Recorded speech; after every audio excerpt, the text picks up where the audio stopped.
Tu não perder da gravação aí.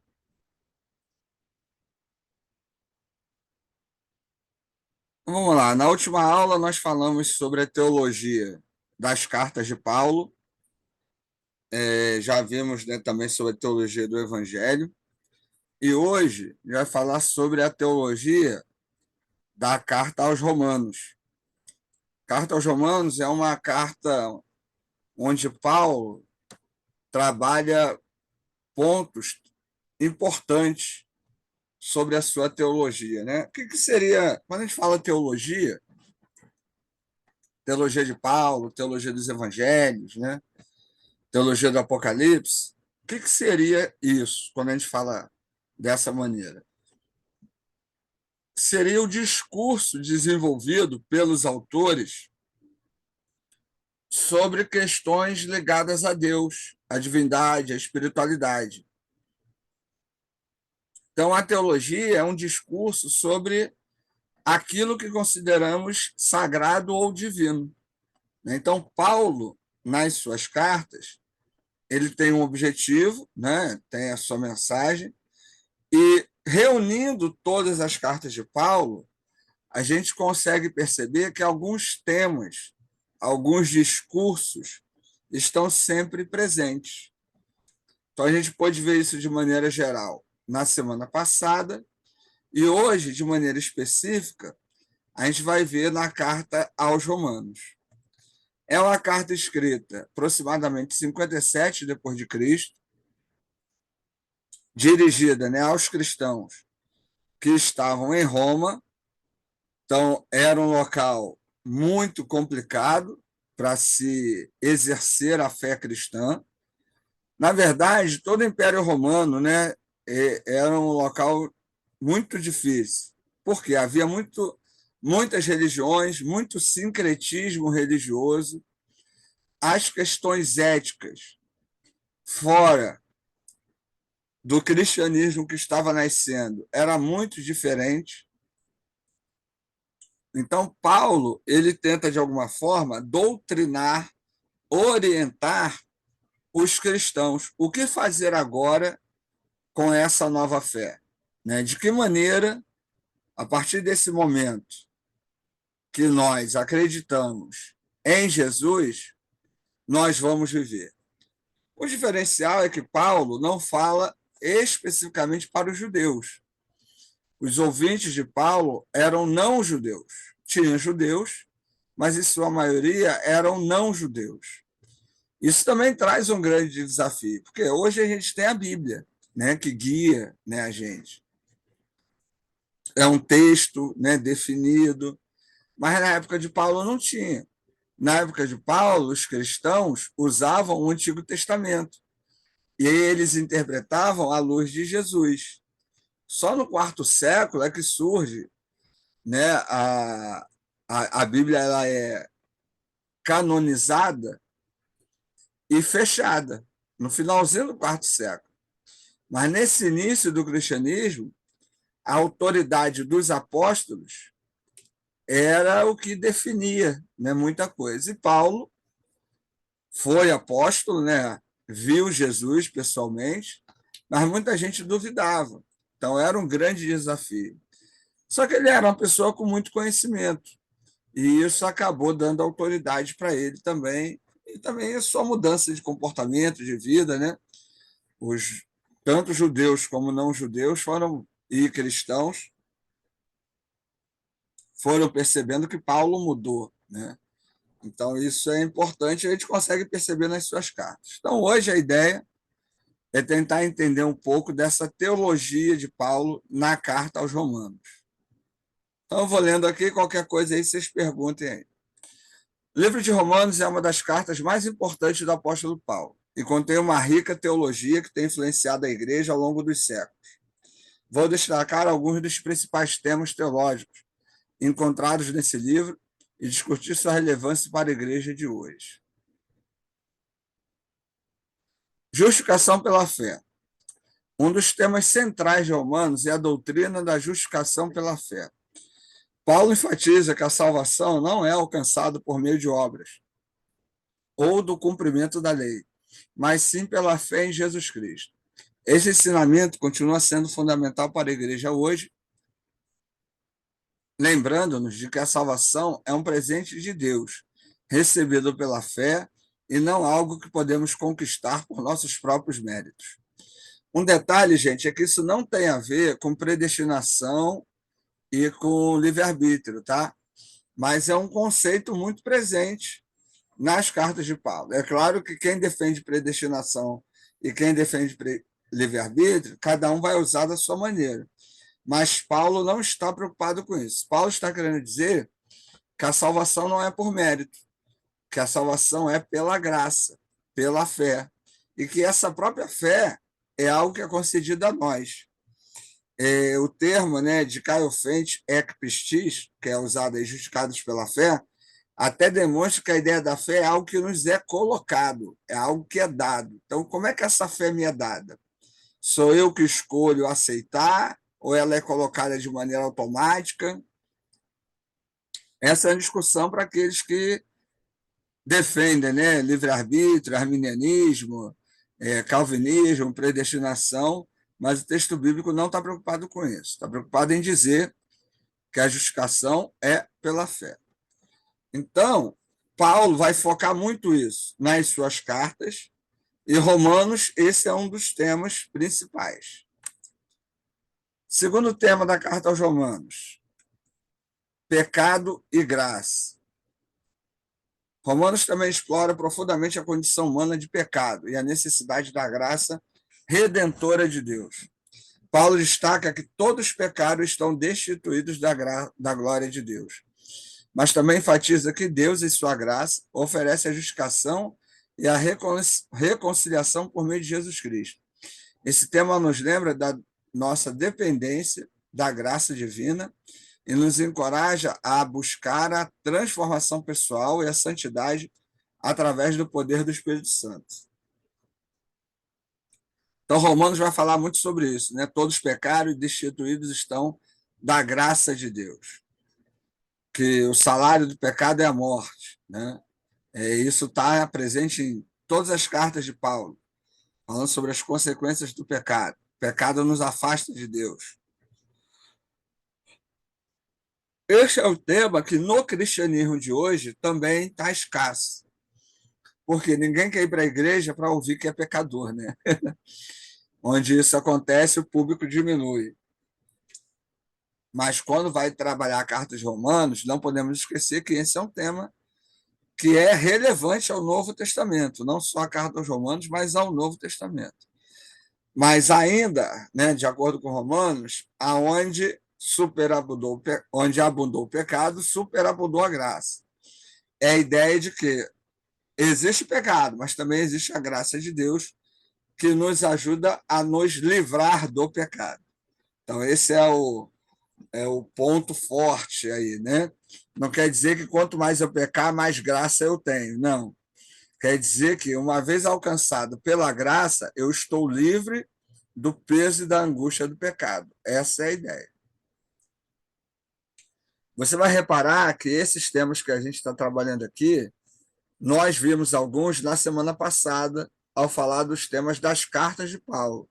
Por quê? Está em Romanos e está nas outras cartas também, certo? Então, Paulo vai falar muito sobre isso: a graça, pecado, fé, justificação, né? A vida no Espírito. Romanos também discute o papel do Espírito Santo na vida do crente. Paulo enfatiza a necessidade de nascer de novo pelo Espírito e a importância de andar no poder e na direção do Espírito Santo. Esse tema é relevante para a igreja hoje, lembrando-nos da necessidade de uma vida cheia do Espírito, que nos capacita a viver uma vida cristã autêntica e crescer em santidade e a manifestar. Aqui está errado, não são os frutos, é o fruto, né? Conforme a gente já falou aí com vocês.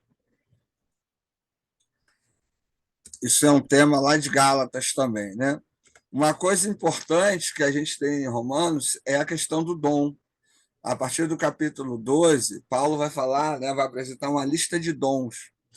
E o dom é fruto dessa vida no Espírito. Deus concede aos crentes dons para que eles possam edificar a igreja. Os dons, eles não servem para ganhar dinheiro, eles servem para edificar a igreja. Também não tem a ver com capacidade intelectual ou cultural. O dom, por exemplo, de ensinar a palavra é dado a pessoas para ensinar a palavra, mesmo pessoas culturalmente humildes, mas são pessoas que conseguem transmitir a mensagem de maneira divina, independente se tem mestrado, doutorado, primeiro ou segundo grau, não importa. Ensino médio fundamental hoje, né? Não importa. É a capacidade que Deus dá àquela pessoa de transmitir a palavra. Então, o dom tem a ver com essa vida no espírito, que é essa capacidade que todos nós temos, dada por Deus, para desenvolver atividades na igreja. Plano de Deus, né, para Israel e para a igreja. Romanos aborda a relação entre Israel e a igreja. A igreja é o novo Israel, né? Paulo discute a soberania de Deus e seu plano redentor, tanto para judeus como para os gentios. Esse tema nos lembra da importância de valorizar a unidade na diversidade na igreja, reconhecendo a rica herança e o papel contínuo do povo judeu na história de salvação. É uma coisa que alguns discutem, né, a questão de plano B. A igreja é o plano B de Deus. Na verdade, não é a ideia de plano B. Alguns teólogos defendem que Israel seria escolhido por Deus para ser o proclamador de sua mensagem, não o detentor. O judeu até hoje, quando diz que é o povo escolhido, ele acha que só ele foi escolhido.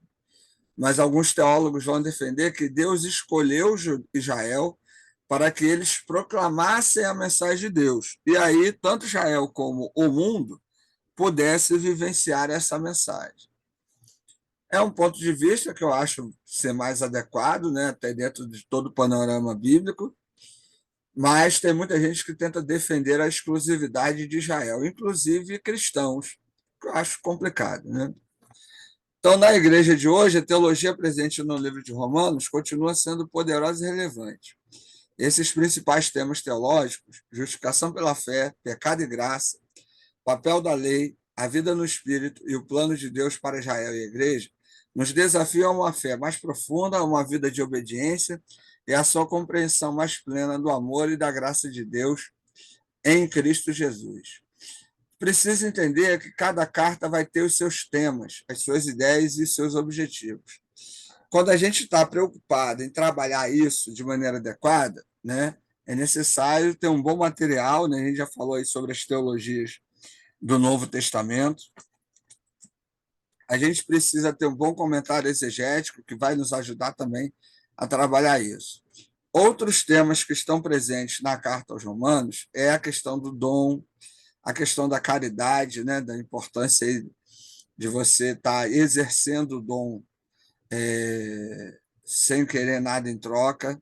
Isso tem a ver com o termo ágape, que é traduzido por amor, mas a ideia seria caridade, conforme eu falei na outra aula, que é aquilo que eu faço pelo outro sem esperar nada em troca. Outra questão importante que a gente vai ver em Romanos, que é a natureza humana, né? A natureza humana ela é pecaminosa, ela é pecadora. Essa ênfase é importante para reconhecermos a nossa limitação diante de Deus. A gente viu, né, que Paulo começa a carta aos Romanos falando que ele é escravo de Jesus Cristo. Então, a carta aos Romanos também vai apelar para a soberania de Deus e a limitação humana. Então, é muito importante que a gente entenda que nós, diante de Deus, nós somos limitados. Deus, ele é infinito, ele é eterno, nós não. Então, até a nossa compreensão de Deus é extremamente limitada. Por mais que tenhamos experiência, que tenhamos conhecimento, sequer podemos afirmar que sabemos alguma coisa sobre Deus, porque nós somos limitados em todos os sentidos. De maneira geral, eu queria falar também continuar falando sobre esse tema da justificação pela fé. Por quê? Na carta aos Romanos, esse é um tema que se sobressai. E é um tema que é legal a gente pensar sobre ele, né? Esse Deus que nos escolhe, que nos atinge por meio da sua graça, nos concede essa fé salvadora. E ao falarmos sobre a eleição, a carta aos Romanos é uma carta muito presente. Agora entenda, gente, que eleição, graça, escolha, não estou falando aqui da questão teológica de predestinação e livre-arbítrio. Eu estou falando que, como nós somos limitados, como nós somos pecadores, Deus toma a iniciativa nesse processo. Como esse processo se dá é o grande mistério, mas é Deus que, por sua graça, vem ao nosso encontro. Como isso se dá é outra coisa. Então, ao falar sobre isso, a ideia é enfatizar a graça, a misericórdia e o amor de Deus, e a fé que ele concede, certo? Então, vamos lá. O principal tema teológico do livro de Romanos é a justificação pela fé. Paulo enfatiza repetidamente, ao longo da carta, que a salvação é alcançada somente pela fé em Jesus Cristo, independente das obras da lei. Ele argumenta que tanto os judeus quanto os gentios estão debaixo do pecado e da condenação, mas que a justiça de Deus é revelada pela fé em Jesus Cristo. Ou seja, sem Jesus não teríamos salvação, porque ele é o caminho. O texto que é usado muito para falar da justificação pela fé é lá o de Romanos 5:1, que eu vou ler aqui para vocês aqui. 5:1 vai dizer o seguinte, vou ler do 1 ao 5. Tendo, pois, justificados pela fé, temos paz com Deus por nosso Senhor Jesus Cristo, pelo qual também temos entrada pela fé a esta graça, na qual estamos firmes e nos gloriamos na esperança da glória de Deus. E não somente isso, mas também nos gloriamos nas tribulações, sabendo que a tribulação produz a paciência, e a paciência a experiência, e a experiência a esperança. E a esperança não traz confusão, porquanto o amor de Deus está derramado em nossos corações pelo Espírito Santo que nos foi dado. Então, nesse capítulo, Paulo inicia falando esse ponto aí fundamental. Nós somos justificados pela fé. Agora, essa fé vai fazer com que tenhamos paz com Deus. Por quê? Porque antes de Jesus, nós não tínhamos paz com Deus. Em Jesus, nós temos essa paz por causa do sacrifício de Jesus Cristo na cruz. Outra coisa interessante que esse texto vai focar é a questão da tribulação. Tribulação aqui, gente, e eu vou dizer não só aqui, mas em todo o Novo Testamento, eles não são nossos problemas pessoais, sociais, econômicos, seja lá quais forem, mas é o impacto da vida cristã numa sociedade não cristã. Por isso que nós, quando somos, né, escolhidos por Deus, atingidos por essa graça, aí Paulo vai dizer que podemos nos gloriar nas tribulações. Por que podemos nos gloriar nas tribulações? Porque se você está sendo atribulado, se você está sofrendo preconceito por fazer o certo numa sociedade que faz o errado, você está no caminho certo. Então, isso é motivo de glória. Se você age com honestidade onde há desonestidade, se você age com perdão onde há rancor, você está agindo de maneira correta. Então você pode se gloriar. Não é assim, perdi o emprego, glórias a Deus. Não é isso, tem nada a ver. Mas é o impacto da vida cristã numa sociedade não cristã, que vai gerar confronto, que vai gerar problema. Mas Paulo diz que isso é motivo de orgulho, isso é motivo de gloriar-se. Por quê? Porque você está trilhando o caminho certo, porque você foi alcançado por essa graça, e essa graça faz com que você tenha uma vida diferente da sociedade na qual está inserido.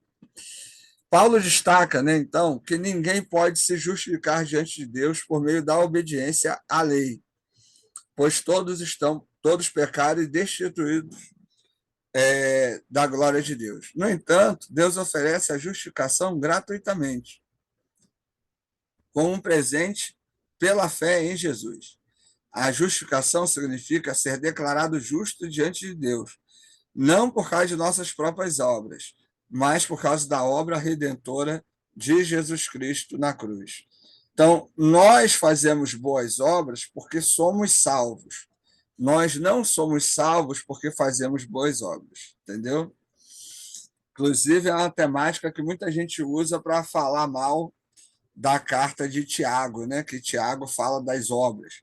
Mas as obras ali são consequência da fé, e não a fé consequência das obras. Esse tema da justificação pela fé tem implicações profundas para a vida cristã. Ela nos lembra que a salvação é um ato da graça divina, recebido por meio da fé, e não algo que podemos conquistar por nossos próprios esforços. Isso nos leva a depender inteiramente da obra de Cristo em nosso favor e a abandonar qualquer confiança em nossas próprias obras para nos justificar diante de Deus. Já reparou? Muita gente, quando está sofrendo, fala assim: Poxa, Senhor, eu sou tão bom, por que isso está acontecendo comigo? Poxa, eu ajudei Fulano, eu vou para a igreja, não faço nada de errado, por que isso está acontecendo comigo? Pela carta de Paulo, pelo tema da justificação pela fé, não há nada que façamos que vá fazer com que sejamos bons. Por quê? Porque somos pecadores. Então, não somos merecedores de nada. Né? Lutero dizia que todos nós somos seres miseráveis, dependentes unicamente da graça e da misericórdia de Deus. Uma visão bem radical da reforma protestante. Né? Além disso, a justificação pela fé também tem implicações éticas e práticas. Paulo enfatiza que aqueles que foram justificados pela fé são chamados a viver uma vida nova, uma nova vida, em obediência a Deus e em busca da santidade. A fé genuína em Cristo resulta em uma transformação interior, que se manifesta em boas obras, em um amor ativo ao próximo. Isso tem a ver com a ideia das tribulações que eu falei. A tribulação é derivada disso, por quê? Porque isso é fruto de uma nova vida. Então, essa nova vida é um impacto, vai gerar um impacto, né? Vai ser contrária, vai combater o estilo de vida da sociedade. Então, essa vida cristã numa sociedade não cristã vai gerar problemas. Uma sociedade com valores não cristãos vai gerar problemas. Aí você vai dizer assim: não, Ricardo, hoje a sociedade é cristã, por exemplo. Tem muita igreja na televisão. Tem muita igreja aí que não é cristã. Por quê? Porque o cristianismo não prega valores materialistas. O cristianismo não prega recompensa, né? A ideia de barganha. O cristianismo prega um Deus que age pela graça, um Deus que salva pela graça. O cristianismo verdadeiro não prega um Deus que te abençoa porque você dá o dízimo ou faz campanha. O cristianismo verdadeiro prega um Deus que abençoa as pessoas pela graça. Deus abençoa ateus e crentes, pobres e ricos. Por quê? Porque tudo é pela graça. Então, tem muita igreja que não é cristã. E, às vezes, você vai estar dentro de uma igreja dessa e vai ter conflito, vai ter problema, porque você quer viver o cristianismo e a igreja não. Quer viver valores da sociedade, materialistas, hedonistas, né? E que nada tem a ver com o cristianismo. Então, a tribulação é isso, é o impacto da vida cristã numa sociedade não cristã, que não tem valores cristãos. E a carta aos Romanos vai enfatizar isso, vai deixar isso muito claro, vai trabalhar isso assim de maneira muito forte. Então, é sempre importante, quando nós estudarmos qualquer carta do Novo Testamento, a gente está preocupado com um discurso teológico, porque isso nos ajuda a tentar entender uma ideia, né? O que Paulo quis dizer de maneira geral, e aí, de maneira específica, a gente vai trabalhando os versículos para não falar uma coisa num versículo isolado que não tem nada a ver com a carta de maneira geral, certo? Gente, dúvidas, perguntas, reclamações?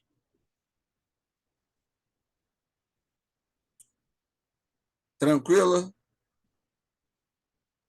Tranquilo. Tranquilo. Então é isso, Eu gente. De maneira Olha, geral, fala aí. Não, beleza, eu falei, tranquilo, beleza. Tranquilo? Parecia até que dando aula hoje. É, Ô, ô, engraçadinho. Ri- ô, Ah, Ricardo, sim. quando você fala que no versículo 3 de Romanos 5 essa palavra tribulação aí, é por causa do original do grego?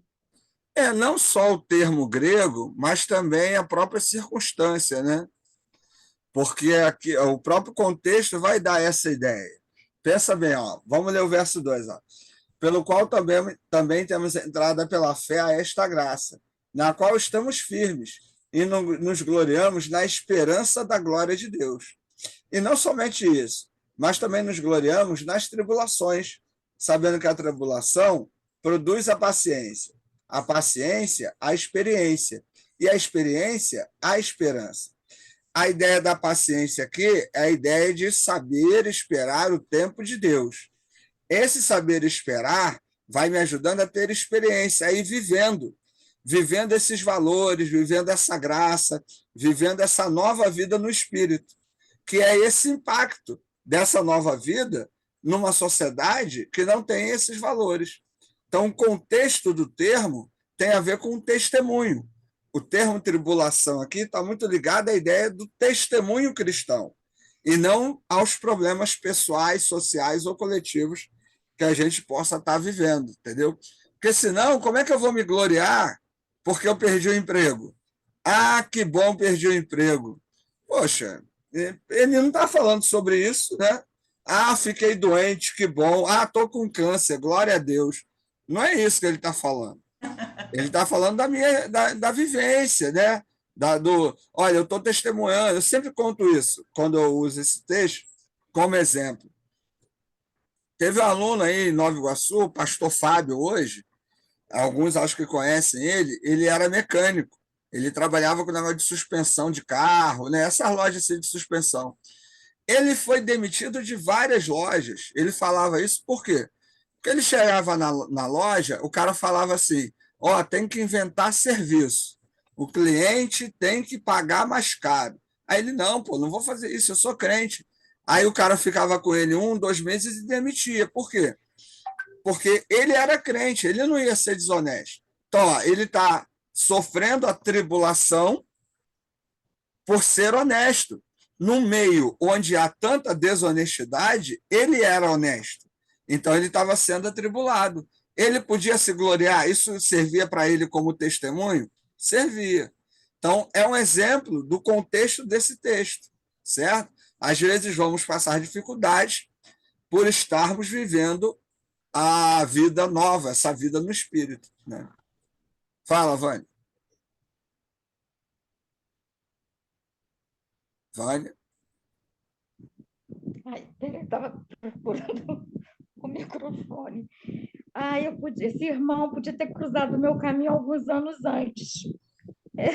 Eu levei meu carro uma vez para trocar os pneus e acabei não indo na concessionária. Porque o rapaz falou até assim, Mas a compra em outro concessionária lugar. também tem um monte de pilantra.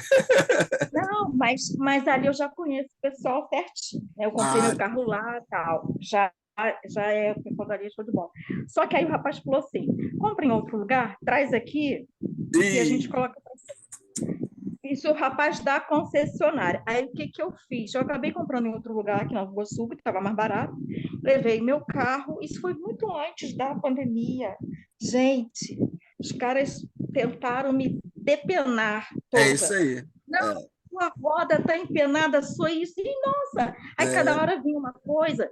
E eu, assim, atribulada, porque eu estava precisando de chegar no trabalho, e eu achei que fosse rápido. Eu liguei para o meu chefe e avisei. Enfim, paguei no cartão, levei uma. Eles me deram uma casca, que me mostraram um montão de coisa ali que estava inventa serviço, é isso quebrada. Eu falei aí. assim, gente, mas meu carro está assim. Não, mas a senhora não falou que passou ali na linha vermelha, trepidou ali em cima daquelas linhas, olho de gato, né? Porque o Sim, carro sim. vem em cima da senhora, tal. Eu falei assim, foi, de fato, rasgou meu pneu. Mas isso tudo não é para fazer isso. Não, mas fez isso tudo com o seu carro. Enfim, naquela carinha boa deles, enfim, eu acabei na época parcelando o meu cartão, tal. Aí, meu carro já está fazendo um barulho, já tem um tempinho. Aí, ano passado, finalzinho do ano passado, eu levei na autorizada, né? E aí eu pedi para o rapaz ver, eles estão fazendo um barulhão. Aí depois ele falou assim, dona Vânia, tem duas notícias. Uma, esse barulhão é uma peça que trocaram aí, não é original, e é Ó, rápido de se trocar. A segunda, pior ainda, gente, não vou nem te perguntar onde que você levou o seu carro. Eles trocaram suas peças originais e colocaram peças que não são originais no seu carro. Isso não exatamente, é isso aí. é, entendeu? E aí, quando eu falei o lugar que eu levei o carro, Ah, aí eles falaram assim, nossa, ali é para depenar a alma do indivíduo. é isso aí, exatamente. Tá? Então, no lugar desse, crente não vai poder trabalhar, certo? Crente não trabalha, não fica. Porque se você não conseguir, Se eu infelizmente é comum estivesse nessas trabalhando lojas. lá nessa época, eu não passaria por esse sufoco, com É, certeza. não, não ia. Então, esse é o tipo de situação que às vezes você sofre, né, tal. Por quê? Porque é o impacto da vida cristã numa sociedade não cristã. Então, a tribulação tem a ver com isso, certo? Por isso que é importante a gente ter uma boa visão da teologia do texto, porque já pensou, você está no enterro, aí você vai ler esse texto. Ah, nos gloriamos nas tribulações, né, que vai dar paciência. Aí você vai ler esse texto no enterro, ah, mas está aqui na Bíblia, está aqui é o que Paulo falou. Então, é preciso conhecer o contexto, né, para poder É para provocar a discutir de maneira família, né, adequada, entendeu? É o que alguém falou aí? Ricardo? Pessoa que fala um texto de um velório, acho que é para provocar o ente querido. Ah, eu conheço um monte de. Infelizmente, eu conheço um monte, inclusive de ex-alunos. É mais triste Professor, ainda. professor. Tranquilo, gente? É isso. Tranquilo. Podemos ficar por Obrigada. aqui. Até a próxima aí. Depois eu mando esse material aí para vocês aí. Ô, Trabalho em Ricardo, concessionária, Ricardo. o material da Trabalho em aula concessionária. passada, Tudo pilantra, rapaz. Vendedor de carro é tudo pilantra. Eu não trabalho na área de serviço, só vendo Eu carro. sei, então. Pilantra. Tá aí, ó. Que Pilantra. isso? Que isso? ô, Mentira. Ricardo, receber, não foi a minha autorizada onde eu comprei o carro. Valha, dá Ricardo. trela não, Valha. Dá trela Foi não, uma- porque ele vai fazer você trocar de carro aí, ó. Dá trela E não. aí? Não, Me posso procurando não, privado, posso vai. não. Vamos atualizar o Ah, bem. Não existe vai trocar não, de vai. carro, Vai atualizar não, o hein? bem. Atualiza o bem, vai. Vai não. 50% de entrada, 24 sem juros. Só me procurar. ô, Vai não, Valha. Ricardo, Cai não. Fala, Nancy. quando você mandar o material dessa semana, manda o da semana passada que você não mandou também, não. Mandei não? Tá, vou Só mandar aí. mandou, você só mandou a aula, o É material, Ah, É então idade. tá, eu esqueci, então. Vou É mandar. idade, Ricardo. É a idade, é a tá? idade. Tá bom, então. Tá Obrigada. bom. Ah, valeu, gente. Tá. Bom, Tchau, boa França. noite, pessoal. Bom fim de Valeu, bom semana. descanso aí. Boa noite. Boa noite. Boa noite.